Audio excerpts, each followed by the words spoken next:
Okay, good morning. Today is January 19, 2024, 6:28 in the morning. At nag-video ako kasi may naisip lang ako kanina tungkol dun sa pagbabago sa ating educational system. Kung mapapansin kasi, ang mga Pilipino, marami ang nakatuon sa pag-unlad base dun sa kakayahan ng pera. Ibig sabihin, economic, lagi ko sinasabi yun eh. Yung status natin ay nakikita sa yaman natin. Siyempre, pag marami kang pera, marami kang mabibili. Pero kung titingnan natin yung direksyon ng mga ibang mga bansa sa kasaysayan na umunlad, kahit na hindi naman ganun kayaman, kagaya ng Japan, kagaya ng Singapore, di ba? Wala sa material na yaman yung pag-unlad. Nandoon yun sa set values na natututuhan ng mga tao. Lalong-lalo na sa ating kultura. Kasi na-realize ko, sa school, traditional na traditional ang sistema. Paano ba yung traditional? Magtuturo ang teacher, magbibigay ng exam. Usually yung exam pinapasa lang naman. At pagkatapos nun, balik na sa dating buhay yung mga estudyante. Paminsan-minsan, meron silang nare-realize dahil sa sistema ng pagtuturo ng naiibang guro or teacher. At siguro, with all humility, masasabi kong kakaiba ko dahil ang dahilan ko para magturo para maalala basically kasi ano tayo doon tayo sa Abraham Maslow's hierarchy of needs bumabatay at sa Maslow's hierarchy of needs yung pinakamataas doon na tinatawag kong spiritual, yung tinatawag na transcendence.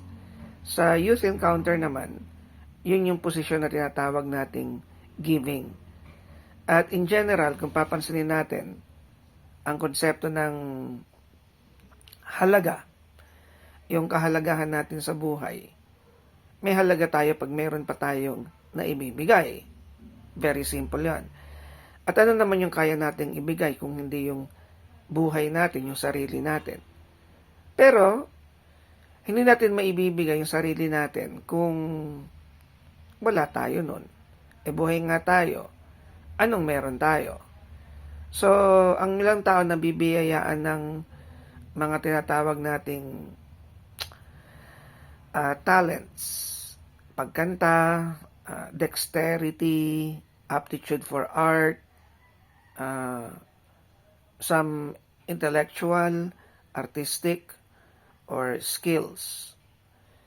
At yung mga bagay na yon, nabibiyayaan naman yung mga tao kasi karamihan sa kanila kumikita kagaya ni Manny Pacquiao. Best example ko yan. No? Nabiyayaan siya ng lakas para maging 8th Division World Champion.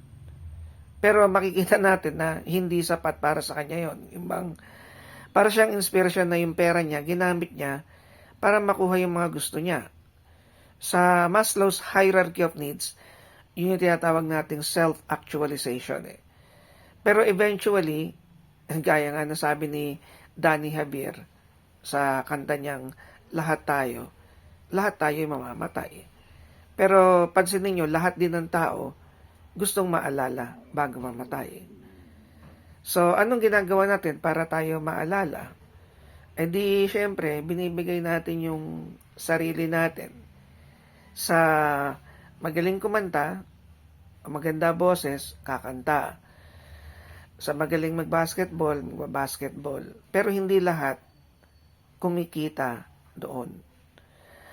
Ang nakikita kong problema, maraming tao na may magagaling na kakayahan, pero hindi nagagamit.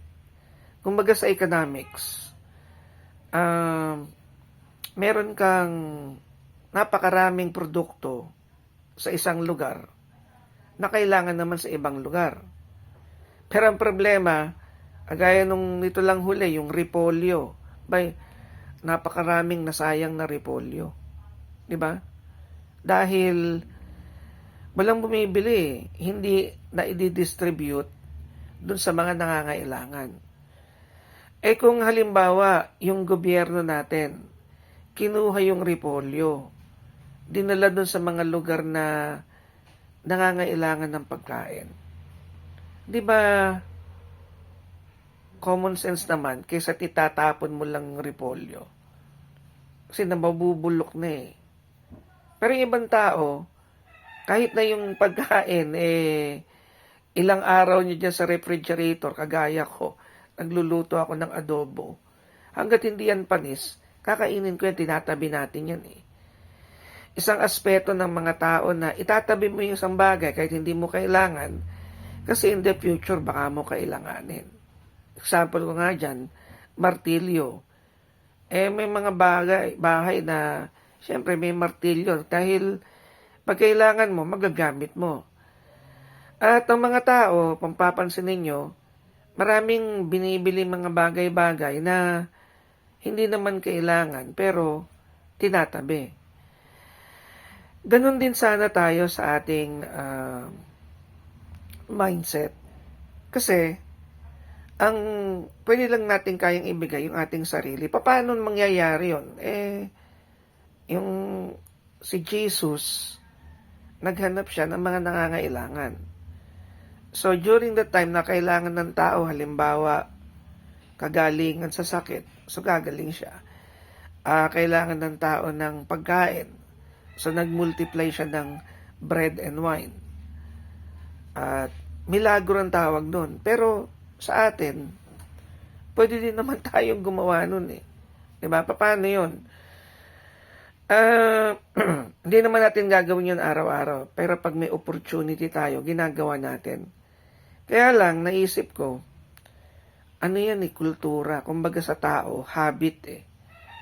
Ano ba yung nakaugalian na natin? Gigising, magsa-cellphone, diba? Pagkatapos, gagawin yung usual lang ginagawa. Sa mga estudyante, papasok, uuwi, magre-relax. Walang energy, walang initiative, walang motivation. At ngayon ko nare-realize, ako ganun din. Bakit? Ano ba yung kaya kong ibigay? Eto, ginagawa ko. Kaya kong mag-share. Pero, kausap ko, sarili ko. Kaya anong ginagawa ko? Eto, 2024, Biyernes, January 19, nagsasalita ako, nag-share ako.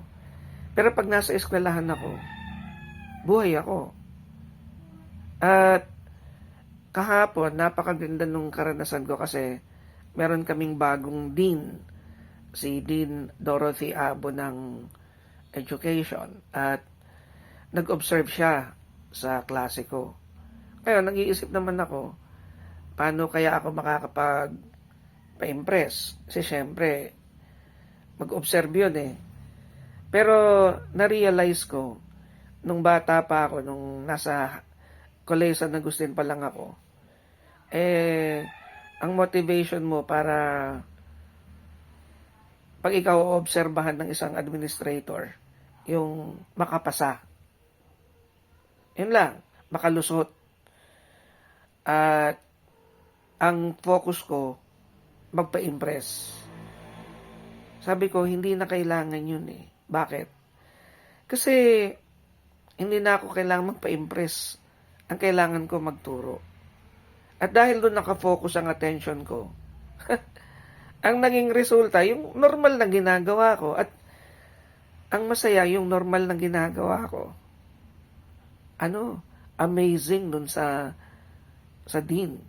At nung nag-post conference kami, sayang nga lang, hindi ko na i-record eh. Tuwang-tuwa siya. Tuwang-tuwa siyang sabihin sa akin na perfect ako in all aspects. At maraming maraming tumatak sa kanya na napakasimple naman, napaka-basic na learning is change. Pero so happen na yung passion ko, passion din niya. So we have the same frequency. Lagi ko sinasabi, di ba? Pag may nakita kang isang tao, pareho kayo ng gusto, yun ang masaya eh. Sabi nga natin, di ba, birds of the same feather flock together. Yun yung nagbaband eh. Kaya nga lagi ko sinasabi, sa mga nagkakaroon ng relasyon, ano ba yung masaya kayong pareho? Diba? Masaya kayo kasi gusto niyo yung isa't isa, magkasama kayo.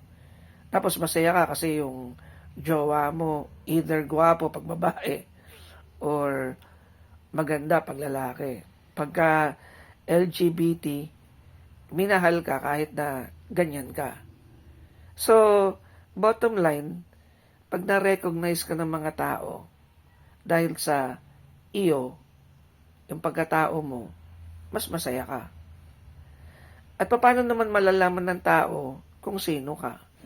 E di syempre, kailangan natin mag-communicate. Sabi nga sa Youth Encounter, communication is the key to growth.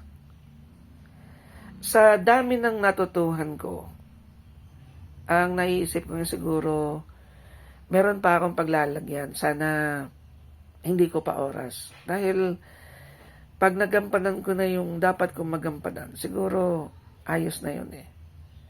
Ano pa ba yung kailangan? Ano pa ba yung dapat mangyari? Ang sabi nga ng mga tao, kakaiba daw ako. Ano yung kakaiba? Kakaiba dahil may mga bagay na napapansin ako, nakikita ko, na hindi napapansin ng iba. Hindi nakikita ng iba.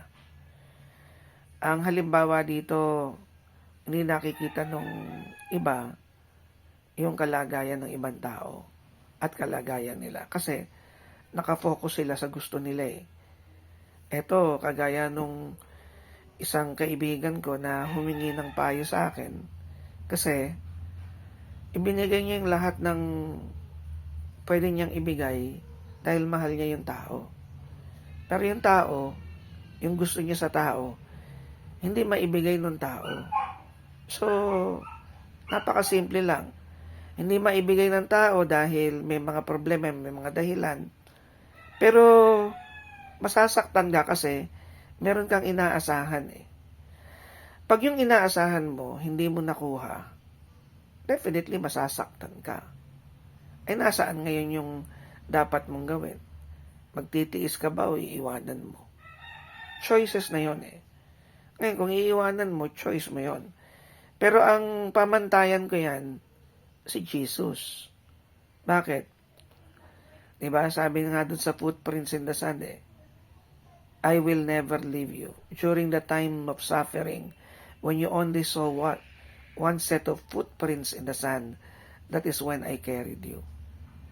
Ngayon, sa maniniwala, mahalaga yon kasi sabi ko nga, yung paniniwala mo, yun yung yun yung magdedetermine kung ano yung mga gagawin mo eh.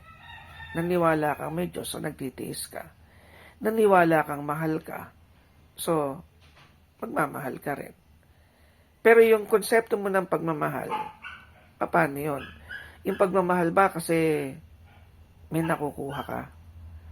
O nagmamahal ka kasi meron ka na ibibigay? Para sa akin kasi, mahal ko yung sarili ko at yung pagkatao ko at yung sarili ko, yung mga karanasan na may aral at may katuturan. Pero syempre, sabi nga natin, hindi mo maibibigay yung wala ka. Nung wala ako, pera. Diba? So, wala akong pera, ang kaya ko lang ibigay yung aking katalinuhan. Kaya nga katalino eh. Kaya lang, hindi lahat ng tao nangangailangan ng talino. Lalo pa yung magbibigay. Tingnan nyo naman yung itsura ko. Nakakalbo na. Diba? Pero hindi yun eh. Pero syempre, ako rin, may kailangan. Pangangailangang tinatawag kong economic, kailangan kong kumain, kailangan ko ng pera, kailangan kong mabuhay, natural yun. Pero yung buhay ko, na pwede ko bang i-risk yung aking physical na buhay para sa iba, nandun din yung pagmamahal. Paano ba natin nire-risk yung buhay natin? Kagaya ko, yung backpack ko siguro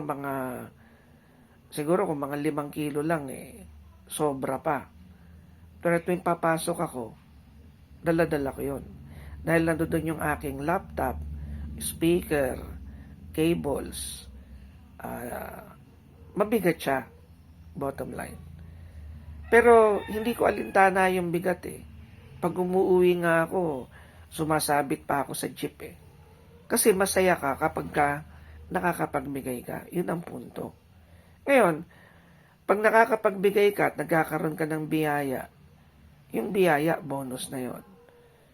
So, meron akong mga buhay na natatouch. Agaya nun, natuwa yung Dean of Education sa akin. Talagang malalaman mo naman kung binobola ka o hindi.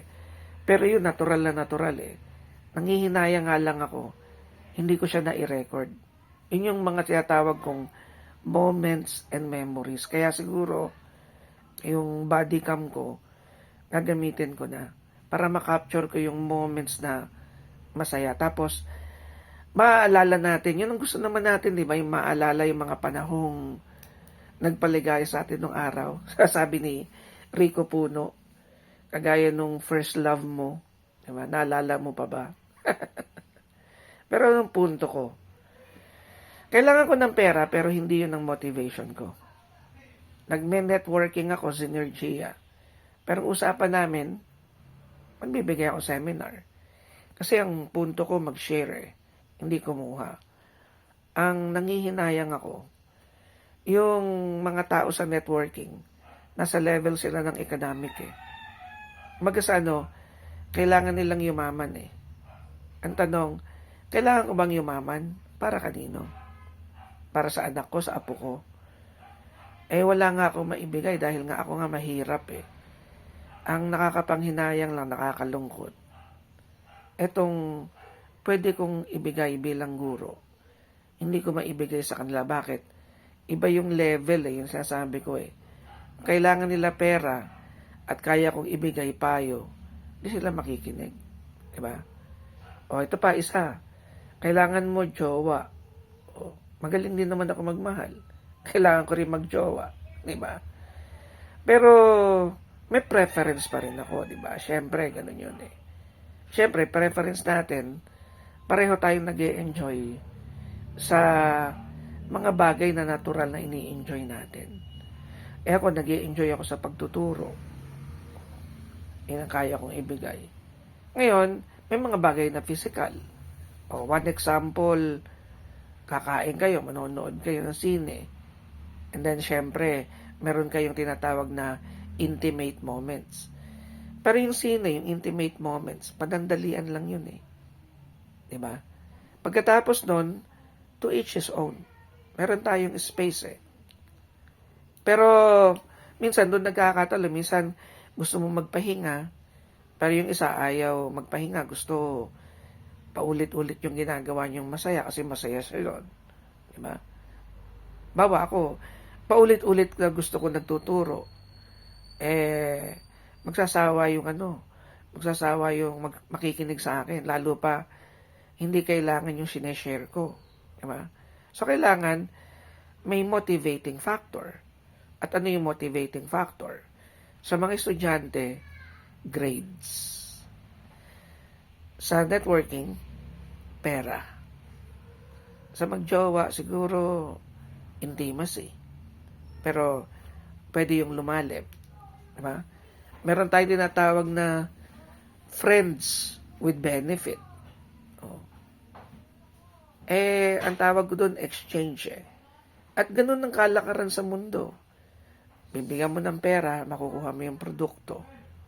Kaya lang, pagdating sa relationship, pag nagkaiba kayo, hindi hindi lalayo kasi si babae magbibigay, papayag sa sex. Si lalaki magpapahayag ng love. Pagkatapos ng sex, meron pa ba? Kasi kung wala na-satisfy na ni lalaki yung kailangan niya, paano naman si babae? At kung titingnan natin, ire-reflect natin yung sa mundo, ganun ang kalakaran eh. Ngayon, ang tema ko, giving. Ang tema ko, service. Ang tema ko, ano ba problema ng Pilipinas? Bakit hindi umuunlad? Kasi ang tao nakatuon doon sa economic need nila. At hanggat makakakuha ang mga Pilipino ng pera, yun ang pahahalagahan nila. Kahit lalo na pagka mahirap ka. Pagdating ng eleksyon, pera. Wala nang pakialam kung ang iboboto mo ganon. O kaya popular. Di ba, sabi ko nga sa mga estudyante ko o ano ba ang lawmaker? Ang lawmaker, kailangan marunong gumawa ng batas. Pag gagawa ka ng batas, kailangan ang foundation mo, morally, philosophically, psychologically, nandoon sino binoboto natin? Sino ba yung number one? Hindi ko binabati ko sa kakayahan ni Robin Padilla. Pero siguro naman, between me and Robin Padilla, siguro mas may kakayahan ako para i-analyze kung itong batas ba ito ay makatutulong o hindi. Si Manny Pacquiao, bakit siya nanalo? Kasi magaling kilala may pera. Yun ang importante sa tao Bakit? Pag may pera ka, mananalo ka bilang isang lingkod bayan dahil sa kakayahan mo, sa talino mo. Pero kung pera lang ang kailangan ng tao, kulang. Kasi pag naibigay mo na yung pera, wala na yung commitment Wala na yung relasyon Napakaganda ng flow of thought ko ngayon at buti na ire-record ko ito. May pumasok sa isip ko na distract lang ako ng konti. So, sa education, dapat turuan natin ng tao na magbigay isa. Pero kulang yung pagtuturo sa salita. Dapat magkaroon ng opportunities for them to give. Nandoon ang training Pangatlo, yung pagpapahalaga natin sa tao. Dapat siguro magkaroon tayo ng programa sa edukasyon para ang natural na isip at direksyon ng tao ay hindi lamang pang sarili. Naturingan tayong the only Christian nation in Asia. Diba? Proud tayo na Christian. Ang dami-dami nang denomination. May Katoliko, may Protestante, ang tawag nila sarili nila Christian. Pag natanong ako rito, sino rito ang Christians? Yung mga Protestante tumatayo, yung mga Katoliko hindi tumatayo. Yung Iglesia ni Cristo hindi tumatayo. Bakit? Ano naiisip nila? Religion Ano ibig sabihin mo ng Christian? Iglesia ni Cristo, Protestante, Katoliko. Pero ano nga ba ang ibig sabihin ng pagiging Kristiyano? Diba? Yung pagiging Kristiyano, napakasimple. Idol mo si Christ. Bakit mo siya idol? Kasi may nagagawa siyang bagay, may ginawa siyang bagay na kamangha-mangha. Kaya na-idolize natin May kakaibang bagay na nagagawa na hindi nagagawa ng pangkaraniwang tao, yung ina-idolize natin. At ano yun?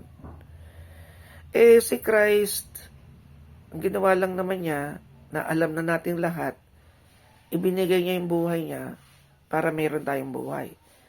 Nandito lang yun Nandito lang. Yun ang problema. Pero, hindi mo nakikita graphically kung ano yung pinagdaanan niya. Yun Para lang magawa yung mission niya. Makamit niya yon. Mission. Diba? Keyword, sabi ko sa klase. Pag inisip mo sarili mo, may mission ka ba? Ano ba hangad mo sa buhay? Ano ba gusto mo? Siguro dumating na ako sa pagkakataon ngayong taong ito na mas maganda na yung magiging pamamaraan ko para ma-share sa mga tao yung dapat kong i-share kagaya nito. Kasi nung nagbo-broadcast ako under Elmer Francisco, ganito rin ginagawa ko eh. Wala naman nakikinig. Nung nasa call center ako, ganito rin ginagawa ko. Tapos sabi nung isang kasamahan ko, Daddy Lino tawag sa akin. Daddy Lino, ano ang pinagagagawa mo sa YouTube? Okay. So, gumawa rin ako noon, Facebook Live. Lalo na pag may inaaway akong customer service representative, ibang usapan yun. Yung Meralco, binash ako. Pero naisip ko, sabi ko, ang mga tao, kailangan ngayon good vibes eh. Diba? Napapanood mo sa TikTok, mga pranks. Kumikita naman sila eh. Sana dumating ang pagkakataon na yung ginagawa ko, magawa rin ng iba. Yun ang reward ko. Pag dumami ako. Diba? Yun eh. And it just went into my mind, Sabi sa Bible, go forth and multiply. It just came upon me that multiplication, hindi yung pagpaparami na physical na tao. Kasi sabi ko nga sa klase ko, ang tao ay hayop. Siyempre, di ka naman fungi. Diba? Ang tao ay hayop eh. Bakit? Yun ang biological classification natin eh. Pero ang tao ay may pagkatao. At yung pagkatao na yun ang dapat mamayani sa ating pagiging karaniwang hayop. Sabi ko sa klase ko kahapon, nasan ba yung pagkahayop ng tao? Pareho ng ginagawa ng hayop. Kumakain. Makain ng hayop. Natutulog. Nagsesex. Sabi nila. Di talaga nawawala yung sex. Pero, ano yung kakaiba ng tao sa hayop? Sabi ng karamihan, magaling sa mga ganito. Sir, we are the highest form of animal. Ay lintek. Bakit tayo highest? Mas mataas ka ba sa giraffe? Hindi naman, di ba? So, ang daming ideas na nagpo-flow. Once na mag-start ako, siguro, what I need to do is to organize these ideas into topics. And then, I can write a book. Sana kumita sa libro.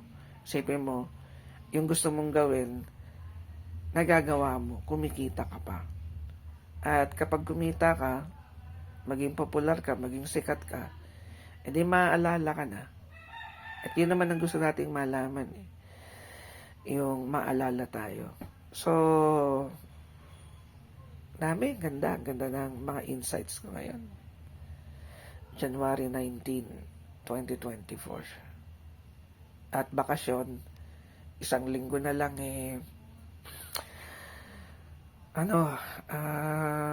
bakasyon na.